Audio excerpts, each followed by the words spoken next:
Movie शुरू होती है और हम एक लड़की ग्रेस को देखते हैं जो कि अपने बॉयफ्रेंड जैक के साथ फ्लैट में रहती है। यहाँ ग्रेस कहीं जाने की तैयारी कर रही थी। इसी बीच उसे पुलिस ऑफिसर फ्रैंक का फोन आता है और उसे बताता है कि उसे उसकी फैमिली से जुड़ा कुछ सामान मिला है। असल में ग्रेस बचपन से ही अनाथ थी और वो अपने पेरेंट्स को अभी तक ढूंढ रही थी। खैर यहाँ जैक उसे अपने पेरेंट्स से मिलने के लिए कहता है, जिसे वो सुनकर काफी एक्साइटेड हो जाती है और कुछ टाइम में ही वो दोनों वहाँ के लिए निकल पड़ते हैं।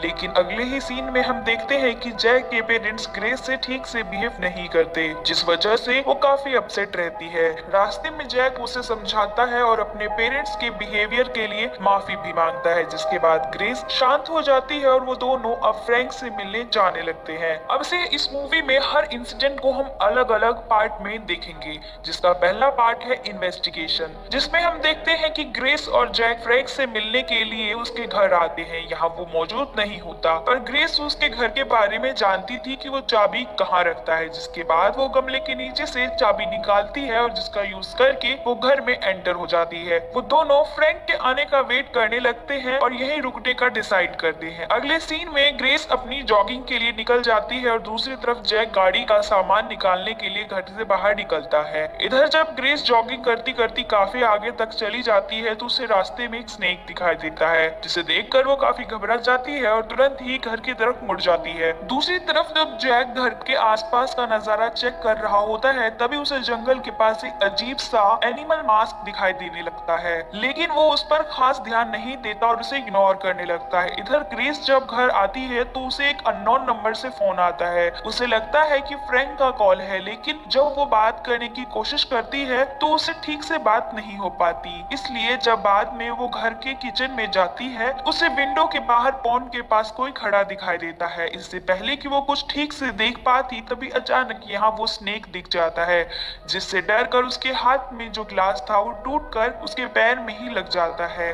अब जब वो वापस से पॉन्ड के पास देखती है तो इस वक्त वहाँ कोई भी नहीं था। कुछ टाइम बाद यहाँ जैक आ जाता है और उसके पैर में से कांच के टुकड़े को निकाल कर पट्टी बांध देता है। रात के वक्त जैक उसे जंगल में दिखने वाली चीज के बारे में बताने लगता है और कहता है कि ये जगह काफी अजीब है, लेकिन उसे इस बात से फर्क नहीं पड़ता और वो कहने लगती है कि फ्रैंक के आने तक उसे यहाँ स्टे करना पड़ेगा। ये सुनकर जैक को उसकी बात माननी पड़ती है, जिसके बाद वो दोनों किस करने लगते हैं। तभी सीन दूसरे पार्ट में जाता है जिसका नाम द सेडक्शन था। यहाँ जैक बाथरूम में नहा रहा होता है और ग्रेस अभी भी सो रही होती है। इसी बीच उसे एक बुरा सपना आने लगता है जिसमें वो देखती है कि एक लड़की को किसी ने पोजेस कर रखा है और वो हवा में लटक रही है। इसी बीच उसके सामने एक जिसने वही मास्क पहना हुआ था जो कि जैक को जंगल में दिखाई दिया था, वो पर्सन यहाँ ग्रेस पर रिचुअल करने लगता है, जिसके बाद वो वश में आ जाती है। दूसरी तरफ जैक जब नहाने के बाद दरवाजा खोलने की कोशिश करता है तो उस वक्त वो दरवाजा लॉक था, जिसके बाद वो किसी तरह दरवाजे को तेजी से धक्का देकर खोल देता है। वो ग्रेस के पास जाता है और उसे उठा कर कहने लगता है कि हमें यहाँ से जाना होगा,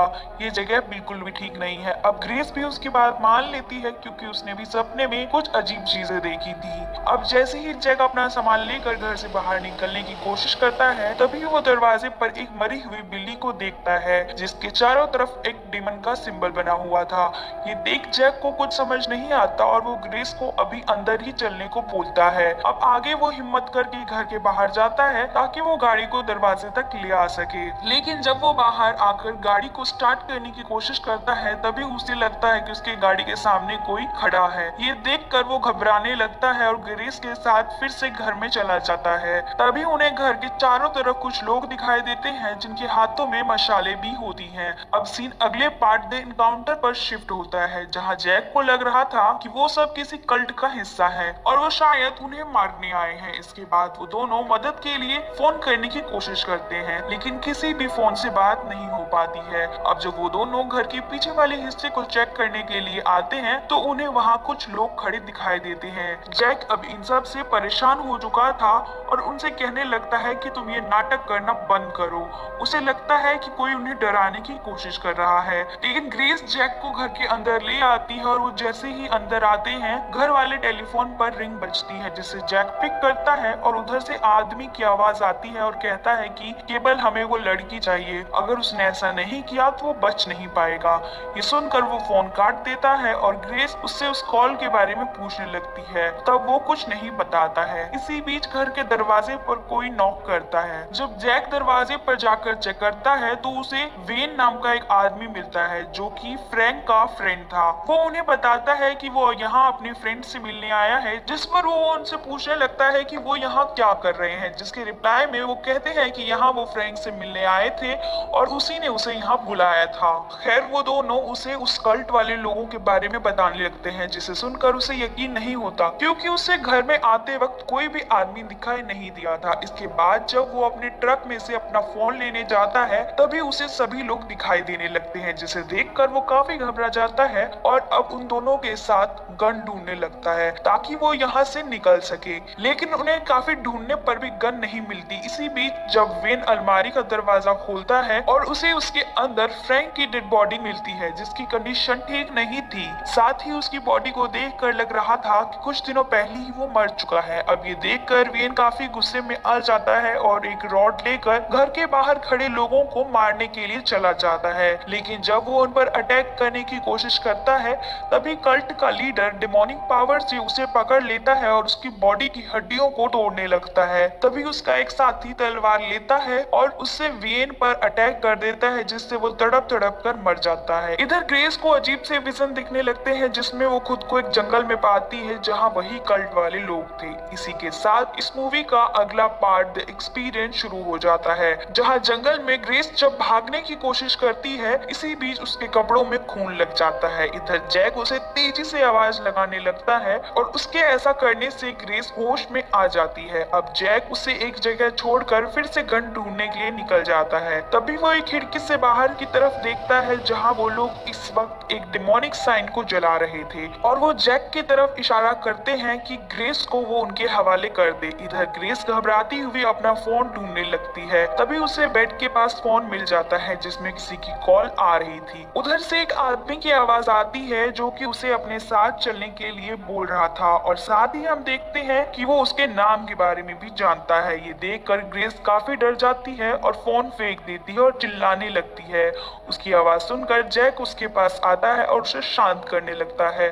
तभी वो दोनों देखते हैं कि गन असल में फ्रैंक की डेड बॉडी के पीछे पड़ी हुई है। इसके बाद वो उसके पीछे से गन निकाल लेते हैं, लेकिन उस गन में एक भी बुलेट नहीं थी, जिस वजह से वो दोनों दूसरे कमरों में बुलेट देखने लगते हैं। उन्हें एक कमरे में बुलेट रखी हुई मिल जाती है और जैसे ही वो दोनों उसे लोड करने वाले होते हैं तभी यहाँ एक कल्ट का आदमी आ जाता है और जैक पर अटैक करने लगता है। वो ग्रेस को दरवाजे से बाहर कर देता है और खुद जैक को चाकू के जरिए मारने लगता है। ग्रेस जल्दी से दरवाजा खोलती है और गन के जरिए उस आदमी को शूट करके मार देती है। अब यहाँ से मूवी का अगला पार्ट द रिचुअल शुरू होता है, जहाँ हम देखते हैं कि उन दोनों को उस कमरे में एक बुक मिलती है जिसमें एक सरपेंट डेमन उटकेना के बारे में लिखा हुआ था। उसमें उन्हें पता चलता है कि 400 साल पहले तीर्थ यात्रियों को काफी टॉर्चर किया गया था, जिस वजह से उन्होंने क्रिश्चियनिटी को ठुकरा दिया था। उसी बीच उन लोगों की मुलाकात उटकेना के डेमन से हुई थी। वो लोग उसी को गॉड मानकर उसकी पूजा करने लगे। अब इस बात से परेशान होकर रेड इंडियंस ने इस तरह के रिचुअल करके उटकेना को जमीन में दफन कर दिया और तभी से उन लोगों का मानना है कि डेमन फ्यूचर में जरूर वापस आएगा, लेकिन उसे दुनिया में वापस बुलाने के लिए एक होस्ट की जरूरत पड़ेगी और ये उसी रात हो सकती है जो लॉन्ग नाइट यानी कि आज की रात है, जिससे हमें समझ में आ जाता है कि वो कल डेमन के गुलाम है और ग्रेस को होस्ट बनाकर उटकेना को वापस जिंदा कर लेंगे। अब ये सब बुक में देखकर वो दोनों काफी घबरा जाते हैं। इसी बीच उस कमरे में कल्ट का एक और आदमी वहां आ जाता है और जैक की कमर पर अटैक कर देता है, जिससे वो थोड़ा सा घायल हो जाता है। तभी वो दोनों उसे कमरे में बंद करके बाहर आ जाते हैं। अब यहाँ एक और आदमी आकर उन पर अटैक करने लगता है। जैक उसे शूट करने की कोशिश करता है लेकिन वो गन को फेंक देता है। तभी ग्रेस काफी गुस्से में उस पर अटैक कर देती है और एक रॉड की मदद से उसे बार बार अटैक करने लगती है, जिससे वो मारा जाता है। अब यहाँ जैक ग्रेस को पहली बार इतने गुस्से में देखता है और वो हैरान हो जाता है और उसे रुकने को कहता है। इसके बाद ग्रेस गन उठाती है और कहती है कि अब ये सब खत्म करना पड़ेगा, जिसे कहकर वो घर के बाहर आ जाती है। अब जैसे ही वो उन लोगों पर गन पॉइंट करती है तभी कल्ट का लीडर अपनी पावर से गन फेंक देता है, ग्रेस को हवा में लटका देता है। इसके बाद वो सभी लोग रिचुअल करना शुरू कर देते हैं, लेकिन ये देखकर जैक उसकी मदद करता है और गन उठाकर एक आदमी को शूट कर देता है, जिससे उसका रिचुअल टूट जाता है और ग्रेस नीचे आ गिरती है। अब जैक जल्दी से ग्रेस को लेकर घर के अंदर जाता है और उसे घर के पीछे वाले रास्ते से भागने को कहता है, लेकिन वो उसके बगैर जाने से मना कर देती है। पर जैक घायल था, जिस वजह से वो यहीं रुककर उन लोगों को रुकने को कहता है, जिसके बाद ग्रेस जंगल की तरफ भागने लगती है। इधर जैक के आसपास वो लोग आ जाते हैं और सभी मिलकर उस पर अटैक करने लगते हैं, जिससे वो काफी ज्यादा घायल हो जाता है। दूसरी तरफ ग्रेस को जंगल में भागते भागते हुए एक लड़का और लड़की आपस में इंटीमेट होते हुए दिखाई देते हैं। ये लड़का और लड़की उसी कल्ट का हिस्सा थे, जिसे देखकर वो काफी घबरा जाती है और घर की ओर भागने लगती है। अब आगे हमें अगला पार्ट दिखाया जाता है, जिसका नाम द कॉमिटियल है। यहाँ ग्रेस घर आकर जैक को आवाज लगाने लगती है। इसी बीच वो देखती है कि उन लोगों ने उसे घर के बेसमेंट में बांध कर रखा हुआ है। वो उसके पास जाकर उसे खोलने की कोशिश करती है कि तभी सारे कल्ट के लोग वहाँ आ जाते हैं। उन्हें देखकर ग्रेस उन सभी को उनसे दूर रहने के लिए बोलती है, जिसके बाद कल्ट का एक मेंबर जब अपना मास्क हटाता है तो वो एक औरत होती है। ग्रेस का घर पर वेलकम करने लगती है। साथ ही हमें पता चलता है कि उक्टेना को जहाँ कैद किया गया था उसी जमीन पर फ्रैंक का घर बना हुआ है। खैर वो औरत उसे बताती है कि 400 साल पहले हमारे गॉड थे जिन्हें हमें फ्री करना है, ताकि वो इस दुनिया में आकर सभी लोगों को उसके दर्द से आजाद कर दे, और ये सब करने के लिए उसे ग्रेस की बॉडी चाहिए होगी। अब उसकी बातचीत से हमें पता चलता है कि असल में वो औरत ग्रेस की मॉम सेरेना है और वो खुद इस कल्ट का हिस्सा है। वो यहाँ ग्रेस को अपनी साइड करने की कोशिश करती है, लेकिन वो बार बार मना कर रही थी। अब यहाँ सेरेना ग्रेस को एक फ्लैशबैक दिखाती है, जिसमें हम उस टाइम का सीन देखते हैं जब सेरेना की डिलीवरी का टाइम था। यहाँ वो ग्रेस के साथ दो स्नेक को भी जन्म देती है,